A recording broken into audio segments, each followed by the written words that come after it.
to That One Podcast, the program that knows better to eat romaine lettuce because you'll get the runs on Thanksgiving.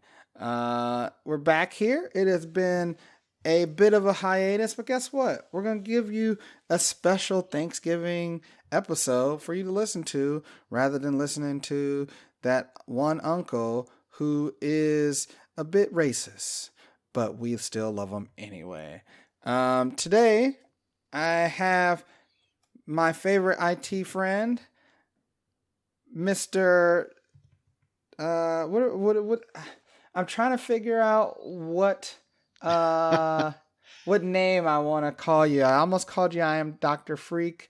Then there's Tycoonatic. Let's just go with Tycoonatic. Tycoonatic is what I'm starting to use for some of my online stuff. So, but yeah, my name is Mark, and we can go with that. We'll keep it the same across all media platforms. So it's Tycoonatic here, and we got a little bit of news to cover. But first thing first, we'll go over the particulars. Instagram, Twitter, @ThatOnePod. Email is pod@gmail.com. Go to pippa.io/show/that1podcast. And if you go over to Twitch, you can find my friend at Tycoonatic. Yeah, twitch.tv/Tycoonatic. Exactly. And I haven't been doing too much lately, but some games that I normally wouldn't stream have been distracting me. Yeah, that tends to happen. By the way, how has Fallout 76 been treating you? Fallout 76 has been treating me quite well. It's gotten a lot of bad review press, I guess you can say. But I think that if you take into account that this is a survival game that is set in the Fallout universe rather than a Fallout game, then you should have some good fun. I'm playing with some friends and having a blast, so to speak. Huh? Well, I did hear that there was a story of one of these servers that basically three players set off a nuke and it completely crashed the server. But I don't think that's commonplace. Yeah, so you can set off a nuke in like particular areas to summon this big boss. And it's not particularly common to set off a nuke in the game, theoretically. But players do as players do, and they set off 3 at a time. And the server said, "Uh-oh!" And yeah. I can't even imagine what happened on that server when all 3 nukes went off like that. Yeah. So I've been having fun with that, and but I'll be getting back to the grind probably after Thanksgiving. Try and get at least a stream a week in until Christmas, and then all bets are off. Yeah, God only knows what happens then. So, but yeah, it's nice to have some time to just enjoy yourself. So I can appreciate that. All right, so we're just gonna go ahead and get into it today. The first story we have has to do with everyone's favorite superhero, Aquaman. Aquaman, he talks to fish. I'm not sure what else he does, but he talks to fish. And he does a lot of that. They've managed to make him at least very Momoa-y in this DC universe. He could not be more Momoa-y. Yeah, DC Cinematic Universe. And hey, you know what? It's better than his role on Game of Thrones, where he basically didn't talk. He's a bit rapey. Yeah, he was a bit rapey. And everybody was cool with it after a while. I was like, yo, this happened, but what else? It's Game of Thrones. If it's not murder, it's rape. Come on. This is true. It was one or the other. And sometimes both. Yeah. But Aquaman, it's going to be coming out here in less than a month, give or take a week or two. And so to sort of build up the hype and to encourage people to go actually see the movie, Warner Brothers and Amazon are actually teaming up with what is it? Adam? I forget the group. I think it's just I think it's Adam. Yeah, I thought it was Atom Films, but it's just Atom. They're kind of like, think of it like a Fandango type deal where you can like order your tickets online. They've been a little bit more popular as of late, but they teamed up with Atom to do a discount ticket giveaway. But there's a catch. To get said tickets, you have to be an Amazon Prime subscriber. And on top of that, you only get limited tickets. And on top of that, it's for a specific early showing. And on top of that, it's only at 1,000 select theaters across the country, which sounds like a lot to some, but believe me, it's not a lot. And the showing is how early is it? It's like a week early or something? Yeah, I think it's a week early. Yes. Oh, serious. Yeah, it's 6 days ahead of the movie's official release date. So you'd be seeing it on like the 9th of December. So not too bad. The 9th of December is just a little bit more than 2 weeks away. So, or actually, yeah, about 3 weeks away. But yeah, out in these parts, it looks like there would be a showing out in Mountain View, and then there's two across San Francisco proper. That would be the next closest ones, but I believe I saw it somewhere that the tickets are like $7, or is it $7 off? I can't remember. It doesn't really matter. But regardless, if you are an Amazon Prime subscriber, which I know many of you listening are, I mean, it could be worth it. And believe it or not, the cap is actually pretty generous. They say like, oh, it's limited. It's limited to 10 tickets per person. It's 10 tickets per person. So it's That's not really all that limited. And this all comes down to like, what is your expectation of Aquaman? And is this worth your time? Now, Atom apparently is a service which it's a lot like Fandango, but it does let you also buy snacks. Which, I didn't know that. Oh yeah, they let you buy your popcorns and your candies and your sodas, I guess, so that you can just go pick them up. Not sure how it works, but yeah. So the disc, I'm not sure about the discount. It's probably negated by the fact that Atom has a service fee. But really, what this is all about is going and seeing Aquaman, 6 days early. Now, whether or not you want to do this depends entirely on is your expectation that Aquaman is a Wonder Woman of the DC cinematic universe, or a Batman versus Superman of the DC cinematic universe? You decide, but yeah, the option is there for everybody. I will say this. Well, not everybody. Well, yeah, and everybody who has Amazon Prime. Yes, everybody who pays $120 a year. Yeah, that elite few. Yes. But with that said, though, I will say this. I know for a fact that Pedro and Rashad were very, very interested in seeing this movie. And me personally, I don't know. I feel like I'm not a big DC fan myself. On top of that, there's the whole issue of, oh wait, like none of these movies have actually been any good. So I'm pretty, I don't know.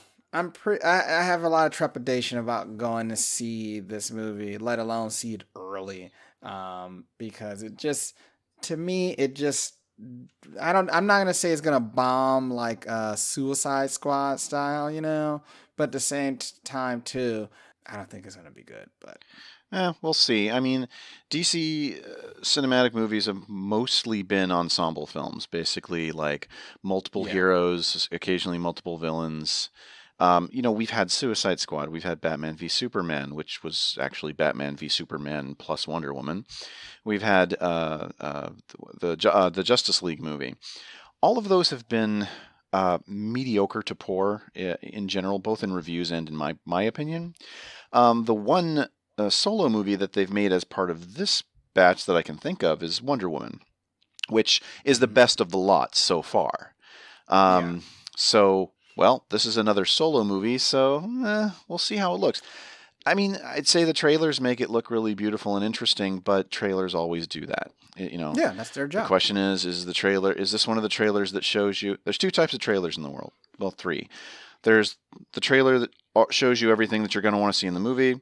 There's the trailer that basically gives you the wrong message about what the movie is about. Think of like Bridge to Terabithia as a good example of that. Where everybody brought their kids to see this beautiful movie about two friends, and well, Yeah. apparently they hadn't read the book in school. And the third one is the movie trailer that is actually good and extremely rare. Well, there's a fourth type too. There's the trailer that actually shows you all the best bits from the movie and nothing else. Yeah. So, Well, that's kind of what I so meant by when I was talking about the first one. yeah. Well, I wanted to give the benefit of the doubt because there are some trailers that like do a very good job of showing you trailers, and then you go and it's like it has that air, but at the same time, you didn't get the whole story. The movie Searching, for instance, which stars John Cho, I believe. Uh, and basically it's about this guy who he's a single dad, and his daughter goes missing, and it's about this whole like endeavor he goes on to find his daughter. But it's not like Taken. It's not like I will find you and I will kill you. No, it's like a very realistic portrayal of what a single dad would do if his daughter just didn't come home one night. Right, right. But it shows, obviously it shows some exciting bits of the movie, but it doesn't show so many exciting bits of the movie that you kind of feel stunted when you experience them in real time. And I think that's what sucks a lot of time when it comes to trailers is, like especially thrillers are really bad for this because they want you to jump when you see the trailer. So you go, ooh, that's scary, I want to see it. But if you use your big jump scares in the trailer, well, it's not a jump scare anymore because I know it's coming, I'm expecting it. And sometimes like knowing it's coming is still scary, but it's a very slippery slope when it comes to those sort of things. But that movie in particular did really, really well because we saw it and I was like, I knew this movie was going to be real rudimentary, but actually it ended up being a pleasant surprise. I did not anticipate it going the path that it did. And I will say this: it was also one of those movies. A lot of movies where you see that they don't give you enough information to sort of figure things out on your own. But that movie actually did. You just don't know what's important, what's not important, that sort of thing. But Yeah. So yeah, we'll see what happens with Aquaman. yeah, I'm not going to do this or probably see it in the theaters, but people, if they haven't figured me out by now, I will see plenty of movies when they come to streaming, and exactly. this will be no exception. But I wish it all the best. I mean, I would really like to see them have more successes. Yeah, agreed. Because I mean, I'm all about competition. The more competition you have, the better off an industry is, more or less. So we'll see how that works out. Yep. All right. So moving on to the next topic. So this is actually not a new topic. And I want to clarify that just to put it into perspective, how big of an issue this is. So I can't even tell you how far back this is because this is a story that I've actually been wanting to talk about for months. I don't remember how far back this goes, at least on my end of things. But I'm just going to tell you what it is and we'll go from there. But long story short, there has been a virus, and that's the wrong word. There has been an exploitation that has been used on consumer level routers that has been using your router and it may be your router that you have in your home as a botnet. Now, to understand what a botnet is without getting too technical, and Mark, correct me if I'm wrong at any point here, but a botnet essentially just it connects to a network or device of some sort, and it simply uses a bot or automation to complete various tasks that are usually of an unsavory nature. But it does it in a way that allows it to be anonymous and make it extremely difficult to pinpoint it to one singular source. Botnets have been used in recent years. They've made the news more for being the type of things that people get put onto their computers through like a program installer or something, and then it Mm-hmm. like uses your background processes to mine cryptocurrency. That was a big thing during the cryptocurrency boom from last Yeah. year. But they can be used for anything that somebody would want to use resources of your computer or your network. I've seen it use a very common thing for it to be used traditionally is the sending of spam, for Right, right. instance. Um, there have been instances of another more recent sort of issue that we see nowadays, which is what's referred to as ransomware. And essentially, the way this works is a program of some sort gets installed on your computer. Once it's installed, the program installs files that allows the hacker, we'll just say, just for layman's terms, even though it's not technically hacking, but it allows the hacker to gain access to your computer and also encrypt literally every single file on that computer. And the reason it's called ransomware is they give you a deadline to pay them to get your files back. And if you don't pay them, um, one of two things happens. Generally, if you don't meet a certain date, they but they see that you've been like interacting with that group, they will increase the amount that's paid. So let's say you had to pay them $20. Well, now because you've been talking to us and you still haven't paid us, you're going to have to owe us $30. And if it doesn't meet the deadline by X date, it just wipes your computer and you lose all your files. And it's gone so far as to infect not only businesses, and when I say businesses, I don't mean Joe's Corner Store. I mean like Fortune 500 companies. It's even infected government buildings and government infrastructure. I've heard of it infecting a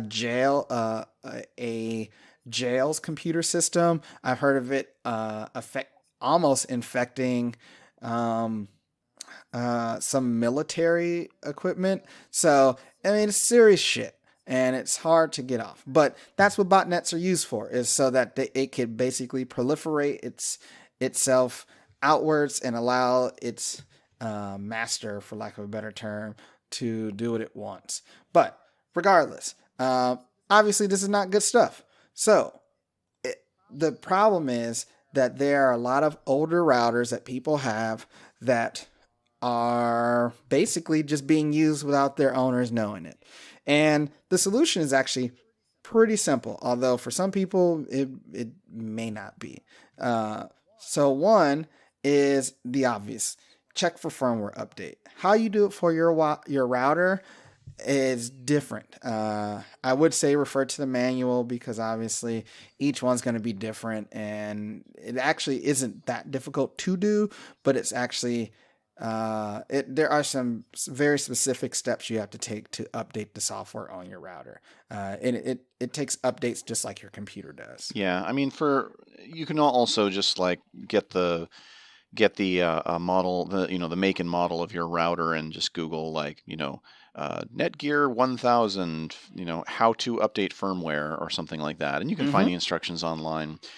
Some of the ones that are newer actually have the functionality built in, like they'll audit. You can go to the router in your web browser and you can just say find the most recent firmware, and they'll update themselves. Some older ones will be a lot more difficult. You have to go download a file, and you have to find the instructions, and you have to kind of jump through some hoops. Yeah. If that's the case, you know, buy a new router. Well, yeah, buy a new router. It's probably really probably buy a new router, to be honest. Yeah. Now the problem, this problem in particular, that kind of a report came out about is it's due. And you were saying that this is a problem that's existed for a while. What had happened was a particular infection, or a particular botnet infected a lot of different types of routers that had this flaw. The flaw has existed for like 5 years at this point. Yeah. And you know, like we said, most of them should be fixed by a firmware update. But it affects routers from just about every major company out there. I mean, Cisco, Broadcom, Asus, Netgear, you know, D-Link, all those guys that you find at your local Best Buy or you know, or Micro Center, Fry's, whatever. Walmart. Yeah, even Walmart. I mean, there's only a few different manufacturers, but this particular one basically takes advantage of. Not to get into specifics, but these routers have a function that allows for really easily connecting devices to your network. Because it's so easy, it's also less secure, and this vulnerability takes advantage of that. And this particular infection that was announced was one of the spam ones. It was using people's networks to send out spam. So the moral of the story is, you know, try to make sure that this is not happening. First of all, if you haven't rebooted your router, just unplugged it and plugged it back in a long time, do that first. Yeah. And you know, sometimes if one of these things is running on the router and you do that, then you'll interrupt its process and it may not come back up or start again. But ideally, see if you've got updated firmware for your device. Absolutely. And let's be honest, a lot of you probably have rebooted your router, you know, at some point, even if it's just, you know, oh, the Wi-Fi is acting weird. Let me unplug it, plug it back in. And frankly speaking, even if you have, just do it, right? Like, it literally takes you 30 seconds. Yeah, you won't be able to watch Netflix for probably a minute and a half while all the shit reconnects. But to be honest, it's probably just a very simple, easy thing that you and anyone can do. And hell, I know a lot of people are going home for, you know, Thanksgiving to visit family. If you're at somebody's house, and particularly if your mom or dad or grandma or somebody like that, and they got a wireless router, and you don't want to go into settings and update the firmware, fuck it, just unplug the power and plug it back in. Now make sure the kids aren't watching something so they lose their shit when, you know, whatever kids are watching on YouTube goes away. But you know, just, you know, it's a very quick and simple thing. It's not complex, and it gets a lot of bang for your buck just simply unplugging it. Family get-togethers, the universal time for the technically minded in the family to fix their family's problems. Exactly. Especially if you're like us. Oh, man. But yeah, so I just wanted to get that out there because this is actually a very common thing that's happening more and more nowadays.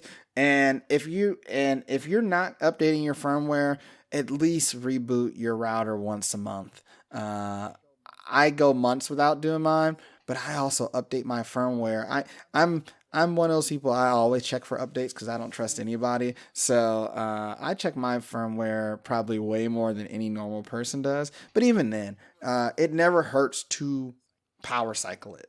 And if I did have one time though, when I was working at Time Warner, I went into a customer's house, I rebooted their router, and that fucker didn't turn back on. But it was so goddamn old. I was like, yo, how old is it? They're like, oh, it's about 8 years ago. Yeah, it's only 8 years because it's dead and you need to buy a new one. So yeah, If that happens, well, it needed to go anyway. But you really can't hurt it by doing that. So better safe than sorry, in my opinion. Yep, absolutely. All right. So, uh, speaking of things not working the way people expect them to, or in this case, I feel like this is expected. This makes sense to me. But let me get into it.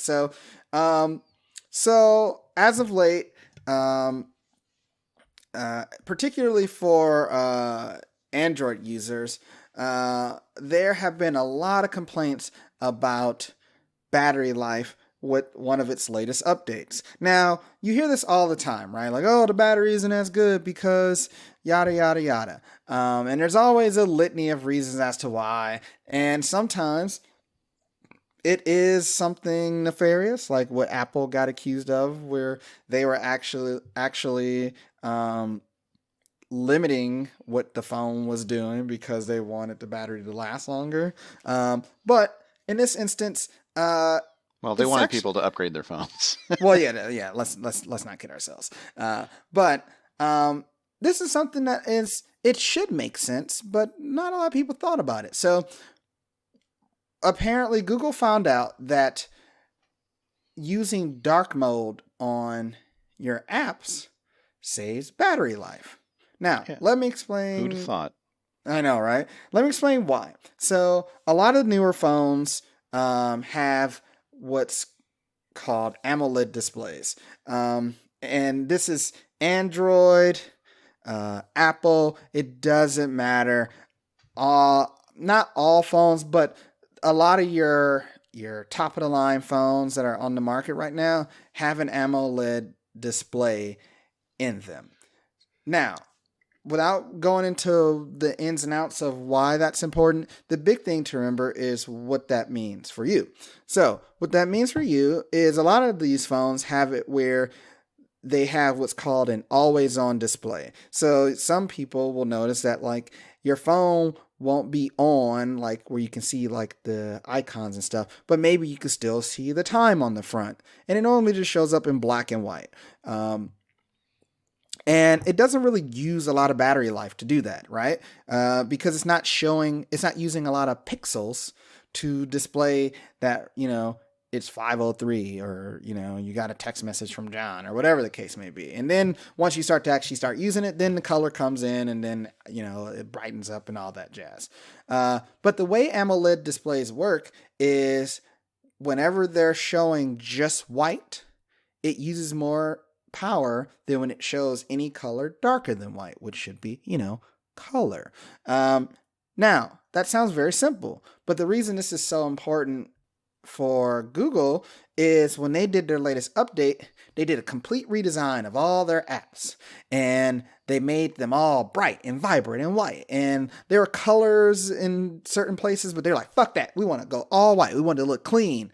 Well, guess what? That killed your battery life, son. And it was, in some instances, not that big of a deal. But in other instances, oh boy, was it.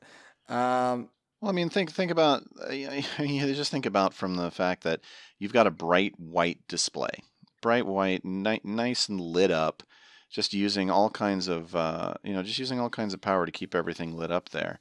And when you have something that's all white like that, it does make sense that it would use more battery power just from a logical point of view. The other way to look at it is think about like, you're talking about, if I'm not mistaken, the AMOLED displays are the ones that like each pixel is individually lit.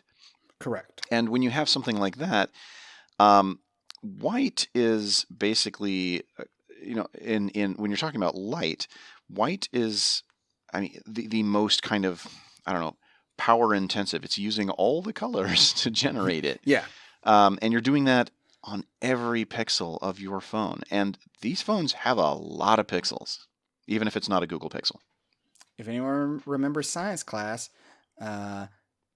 white is the presence of all colors and black is the absence of colors. Or is it? Right. No, that's how it works. Yeah. So, Yep. Now, just to get an idea of how big of an impact this is, I'm just going to go over some numbers. So, Google, the way they found this out is they took a measurement of what the power draw was from the battery on their apps, both with normal mode and dark mode, to see what the difference was. And these are all in percentages. So in particular, they did it in three different apps. The first one, which is a pretty popular one, is YouTube. So what they did was they had it at 50% brightness in normal mode, played the same video in dark mode, and the power usage at 50% brightness was 4%. Not that bad. But at 100% brightness, the power difference was 43%. That's huge. Yeah. That means that like your battery is almost using twice as much power at maximum brightness to play this singular video. Which also means that when a lot of these phones, or most, if not all of them, will automatically adjust brightness. But if you're using your phone during the day, which most people do, that's when it's going to be using the 100% brightness so that you can actually see something. Imagine showing your buddy that YouTube video while you're at lunch and you're outside. Yeah, it's cool, but it's using a lot more. If you don't have dark mode on, it's going to be using a lot more power. Yeah. And here's another one. And this is one that I'm sure a lot of us can relate to. Google Maps. At 50% brightness, the difference is 8%. At 100% brightness, the difference is 31%. Gboard. So this is Google's custom keyboard interface. If you pick the keyboard that was the standard white background and all that stuff, the difference at 50% was 5%. Now, if you picked one that had a darker background with darker buttons, the difference is 21%. And that's mostly because in the messaging app itself, that they just use the default Android messages app. And in that one, it has a white background. So it could have been less power. But again, it has a light background, so the power draw is still going to be pretty high. So the whole point of us telling you this is a lot of people, having a good battery life on any device is a struggle that everyone experiences. If you have the ability to turn all your apps into dark mode, I will be posting a link to an article that sort of explains how to do that depending on what apps are out there. And I think it may only apply to Android, but I think Apple has their own sort of magic that they have going on. I think Apple introduced dark mode at least in some of their apps in the last update. I'm not sure. I think I remember seeing that somewhere because I have to support Apple devices at the office. But I don't think it's in everything yet. Yeah. Well, the other part is they're very restrictive about what they let apps do. So I don't know, like if dark mode is in, and I think dark mode is in both Android and Apple now, because I think it was in Apple first, believe it or not, and then it came to Android late. But I will post some information up and just look at it. And if you're interested and you have an iPhone, well, just look at it. Maybe the settings are pretty comparable. They try to make it comparable, and maybe you have it, maybe you don't. But or just Google it. Or Google it. But it is quite interesting to see that a company decided to make a decision and it came to bite them in the ass so much, because I don't think that they expected it to be that dramatic. But I mean, it makes sense. Like, that's how the technology works. I mean, and there's two other things to keep in mind here. Number one is that dark mode apps frequently will actually be easier on your eyes. I mean, this is true. Think about the brightness. You got a lot of brightness shining right in your eyes. It's going to cause more eye strain. And the secondary thing is dark mode just looks cooler. I mean, it's dark mode. The only exception to that might be the Google Maps thing, because when you have Google Maps in dark mode, it looks like you're driving around at night. But that's just a little nitpick. Yeah. But at the same time, too, they specifically choose colors that are easy to see both in daytime and nighttime. Exactly. And that's really what it's all about, especially like YouTube. Like, now, granted, if you're watching a video in YouTube and it's in full screen, well, you're going to see the same image no matter what, right? But this was more so talking about it where you see the video up top and then you see, like, options for other videos below it. That's where it was referencing the difference here. So if you watch videos, if you immediately play your video and go full screen, don't expect to get this revolutionary performance in battery life, because you're automatically skipping that step and you're going to have the same experience no matter what. But this is important to know, and this is why, like, even on my phone, my background, for instance, is dark.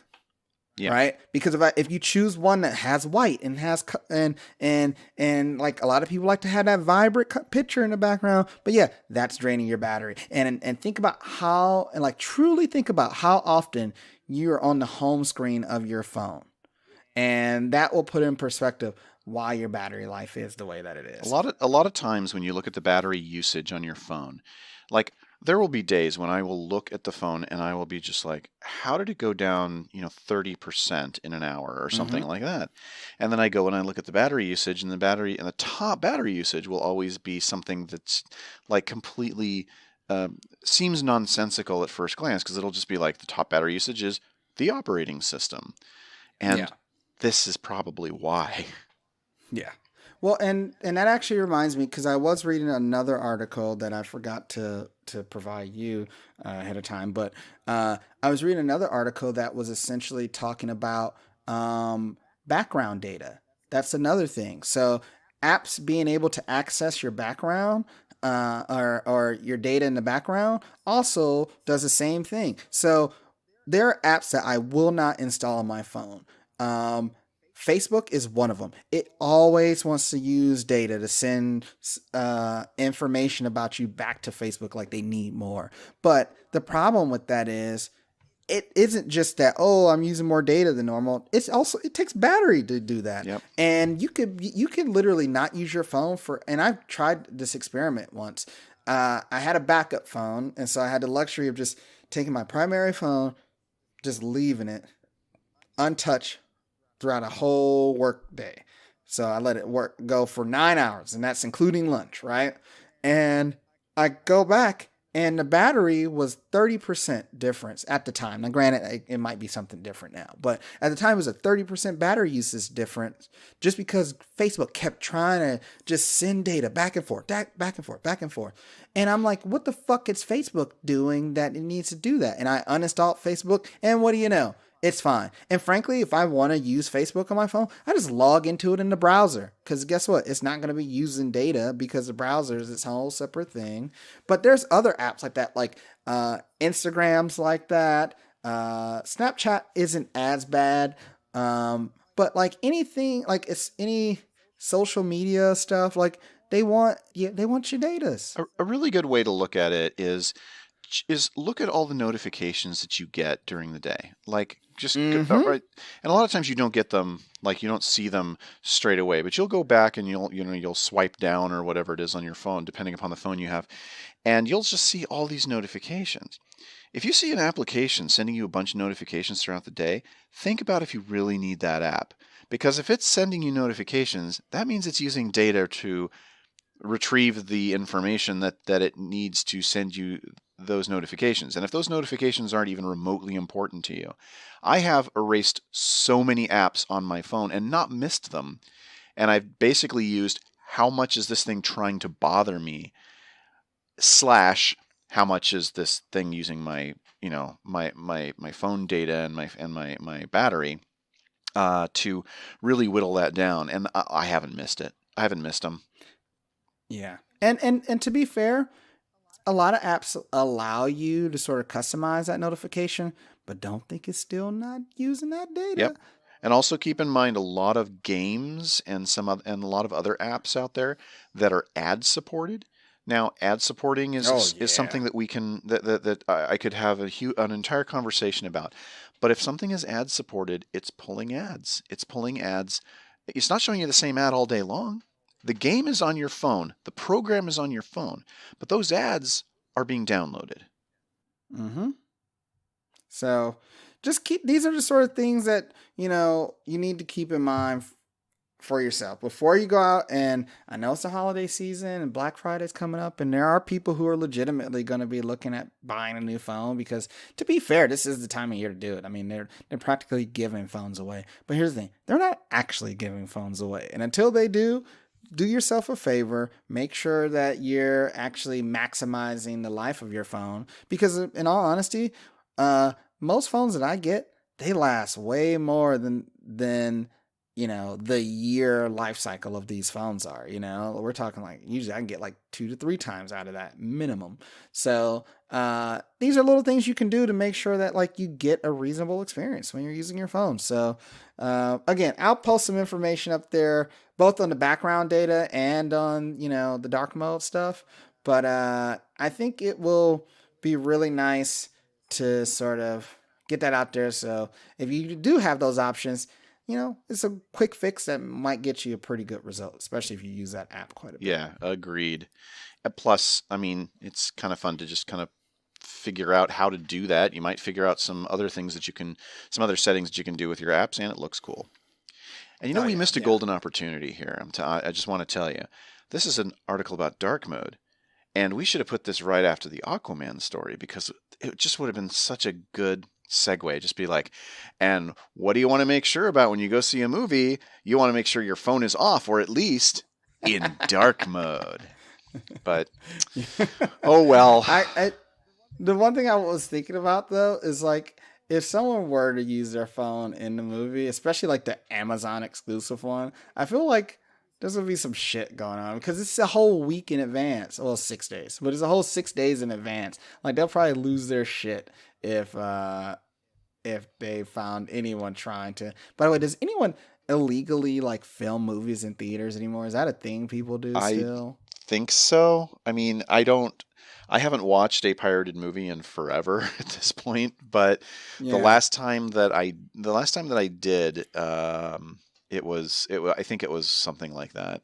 I That's part of the reason why I'm just like it's just not worth it to pirate stuff because it doesn't matter what it is, you're always going to get an inferior product. Exactly. Unless it's the unless it's that version that comes from the source, like what happened with Oh, it's also illegal, by the way. no, You wouldn't download a I like how car, you would you? Actually, I might. That'd be I, pretty cool. if I could, yeah. But I like how you and I referenced it, like, oh yeah, that's a thing too. But I forget what movie it was. Oh, Thor. Thor was the movie that got pirated because they posted it early and they posted the 4K version Oh of it, wow. and sure enough, it got pirated, and the literal 4K, it was essentially what was going to be on the Blu-ray, got posted online, and actually I downloaded it and I did it on purpose because they did that bullshit where they waited until they were gonna put it on Blu-ray after Black Panther first came out. And I'm like, well, I want to see Black Panther, but I didn't see the last movie. You're messing me up here. So what I did was I downloaded it, I watched it, it was in glorious 4K, and then when it came out to be rented, I rented it because I wanted them to get the money because it was a good movie and I wanted them to be compensated properly. But if they would just done their job and actually got it in on my TV earlier, they would have had their money. But they were stupid, and because of that, I got to profit from it. And granted, they got to profit from it too eventually. Yeah. It's just it took longer, but that's because they waited to take my Nope. money, which is their This is problem. Ragnarok you're talking about, right? Yeah. Correct. So they got their money off me. See, they got their money because suckers like me hear about how great a movie is, and don't want to wait for the rental to be available. So it's like, it's only $20. Yep. Yep. Actually, I had to buy the movie instead of renting of Wonder Woman because they did that bullshit where they only allowed you to purchase it for like the first like month and a half, and my girl and her friend wanted to see it, and they were like, we can't find it anywhere to rent. I'm like, yeah, Oh because you yeah, can't, you I gotta buy own it. like 4 or 5 movies that I don't actually want to own or necessarily want to own. just Mm-hmm. because of that, because the time period between the availability of digital purchase and the availability of digital rental was so long that, Mm-hmm. I mean, it's like when you got a movie night, especially in my case where I have, where I have a kid and I have I have all this schedule to keep and everything like that. If I have the opportunity for a movie night, I gotta take it. Yep. Yep. And you know what? The $20 is well worth it in those instances. You don't like it, but you don't question it because you know what the alternative will be. So Exactly.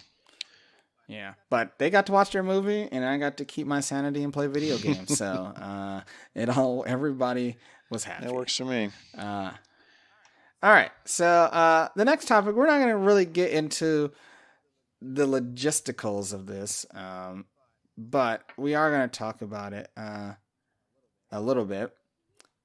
And actually, do do you want me to talk about the call screen at all? Do you want to just go to the forest fire? Because we've got like an awkward amount of time left. We don't have to go a full hour, by Let's the way. cover the call screening because I think that really is in. So if you want to know about the wildfires, we are in them, sort of. We're in the area, and it really sucks. You can't see anything, and it's hard to breathe. Um, Mm-hmm. but we're certainly a lot better off than the folks over in Paradise and Chino who are right at the fire or who have lost their homes. So, if you want to know about the wildfires, there's lots of news about them. Um, Unfortunately, we can't rake our forests to keep them from happening. Uh, We tried raking the trees. It didn't yeah, work. yeah, we tried one of those outdoor Roombas in the forest, and it just kind of Mm-hmm. kept bumping against the oaks. So I don't know. This is what you try, but the squirrels thought it was neat. But basically, yeah, Yeah, that's exactly. really all there is to it. It's pretty terrible. I read an article earlier today that the smoke in some small amount has actually made it all the way across the country. So there's that interesting little bit. But Yeah. I think for our friends and audience here, I think the call screening thing is really fascinating, and I wish it was Yeah. on other Android devices. I know. Well, oh, and real quick before we leave the wildfires, keep in mind, people, this is the holiday season. So a lot of people, both in Northern and Southern California, have just completely Yeah. lost their homes. If you are in a giving mood, definitely look into organizations that help those families out because there are yeah, in the southern part of California, there were some rich people, but there are some just regular everyday people that just don't have their homes and they have kids who aren't gonna get a Christmas because, let's be honest, they're not gonna be able to afford it when you don't even have underwear, right? So, if you are in a given mood, definitely help those people out The and because if it you will don't go a mind, you long way. can donate to help victims of the you can to help victims of the campfire, which is that's just a name that just cracks me up every time I say it. Mm-hmm. But they Mm-hmm. got to give them names. To help victims of the Northern California fire, you can go to nvcf.org, and that's one of the donation sites. You can also get more information at eastbaytimes.com. That's one of the local newspapers there. Um, Yeah, I saw that. but for the Southern California fires, I know that those are primarily in Ventura County and well, primarily in Ventura County, although they have gone into a little bit into LA County. So I would probably find the website for whatever the local newspaper is for that area, or even just the LA Times, and uh, see what we can find there. I don't have the information in front of me, but It may, but it's a large enough issue that it most likely will be pretty yeah, prominent. So, yeah. uh, but figured if we had the ability to do so, we'd throw that Hmm. out there. All right, so back to call screening. So, um, we talked about this a while ago, where um, Google was going to be releasing a feature where its automation through Google Assistant would essentially be able to make appointments for you. And there was a lot of controversy on this because people were like, well, is it right that people don't know they're talking to a robot? I'm like, what difference does it make, right? Like, it shouldn't matter if they're official, like, wanted calls, like, hey, I want to eat at your restaurant and you don't have a website because you can't afford it, and I want to give you business. What difference does it make? But nonetheless, they're still working out the kinks for that particular service. What they are releasing that uses the same technology, though, is a call screening functionality. So the way this would work is if you get a phone call from an unknown number, you can, and I'm not quite sure how this works, but if I remember right, basically there is when you see your call coming in, there's your typical answer or ignore, but there will be a button that says screen call, and when you tap that button, the Google Assistant will let the caller know that you're screening the call and ask them to you know state what their business is. And while you're not on the phone, on the display of your phone, you'll see a transcript of the conversation that Google Assistant is having. So, like, and I'll post a link to this, but in the screenshot they have, they're basically saying, go ahead and say your name and why you're calling. And then, like, the caller says, you've been expected. You've been selected for all expense paid trip to Hawaii. To book your free trip, press 5. And there is a button that allows you to respond to the call screener. That says like, tell me more. I'll call you back. So like that's like a function where like if you actually know who's calling you, but you can't answer, or like you're in a meeting or something, you can just, hey, I'll call you back after I'm done, and that lets them, and a Google Assistant will tell them that for you. And then there's obviously something to just reject it, which is, more than likely what's going to be happening, because the rise in automated calls have been just going through the roof, and it's going so high that I was reading a separate article that said that the FCC was is considering fining robocalls $1,000 per call, which in a lot of instances, my first thought goes to how the fuck do you know who's making the calls? So who gets charged, But nonetheless, that lets you know how bad it is when, the FCC that didn't want you to have free and open internet still think even this is too many robocalls that people are getting. Yeah, and it seems like it's gotten worse over time. I mean, I remember back in when with landlines. I mean, it was and still is, if you have one, because I know my in-laws do. It just pretty bad. It got super bad, like especially in the '90s, and just kind of never stopped. With cell phones, Mm-hmm. it just basically ramped up, and in recent years, I don't know where they're getting their numbers. Oh man, during election season, it was miserable. Uh, Yeah. so thank goodness thank goodness we voted. And you all did too, correct? But yeah, it's particularly bad. And I screen almost all of my calls. I mean, even people that I normally would want to talk to, I may not want to talk to them then. And if Mm-hmm. it's an emergency, then I'll check. I will check things almost immediately. But this just makes it it just makes it a little easier rather than just saying like, "Oh, I know Uncle Bob called." Um, then you can really kind of get more detailed information on what the call's about. They can actually ask their questions. They can do all this kind of stuff. It's effectively like having a secretary or an An assistant. Yes, assistant. an A executive Google assistant assistant. to be more more uh, Apropos. apropos. Thank you. Yeah. And I will say this, it's available for Pixel 3 and Pixel 3 XL owners. It actually is coming out or is already out for some Pixel 2 and Pixel 2 XL owners. That would include myself. And I actually have that feature. The fucked up thing is, I get I think I've ranted on a previous episode about how many robocalls I get. I normally get a robocall every single day. And the day after I get this update, no robocall.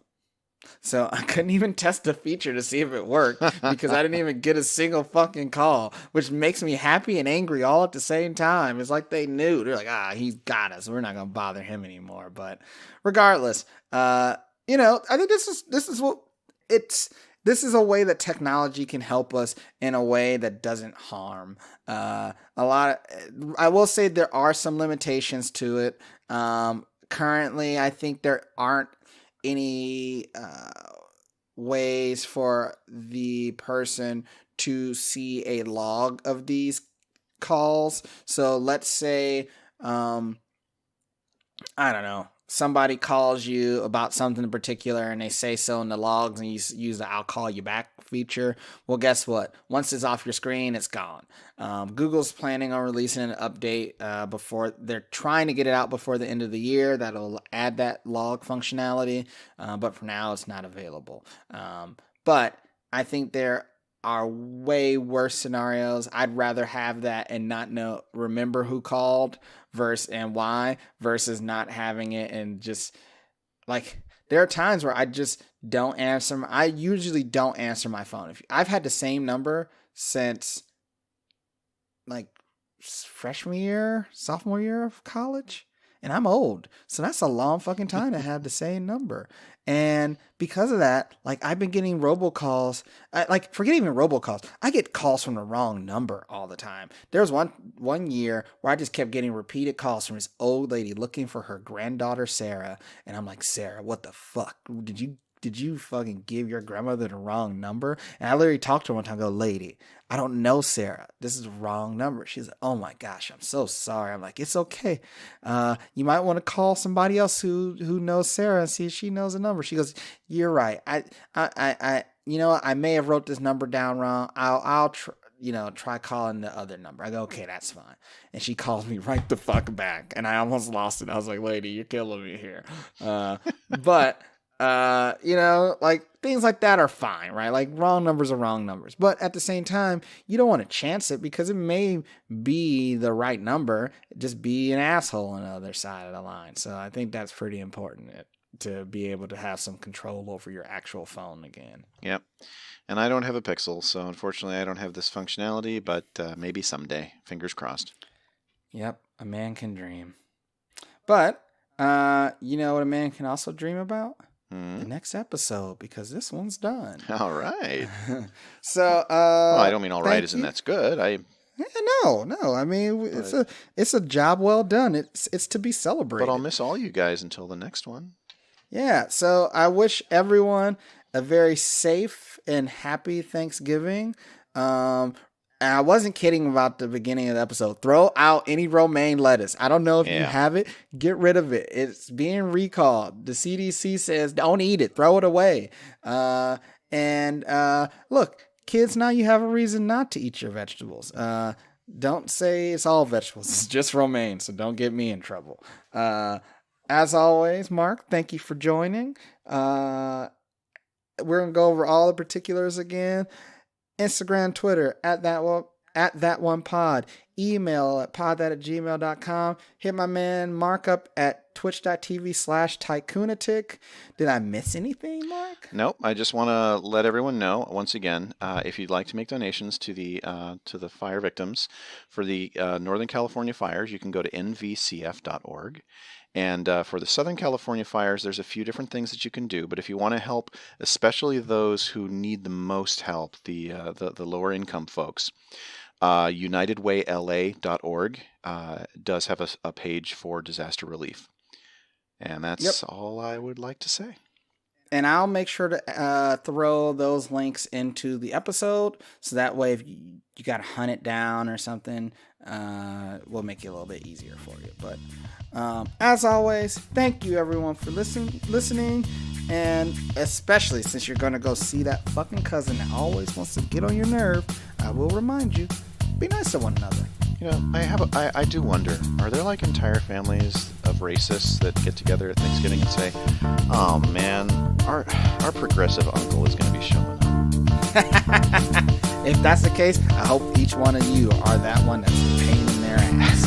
Good hunting, everybody. All right, everybody. Talk to you later.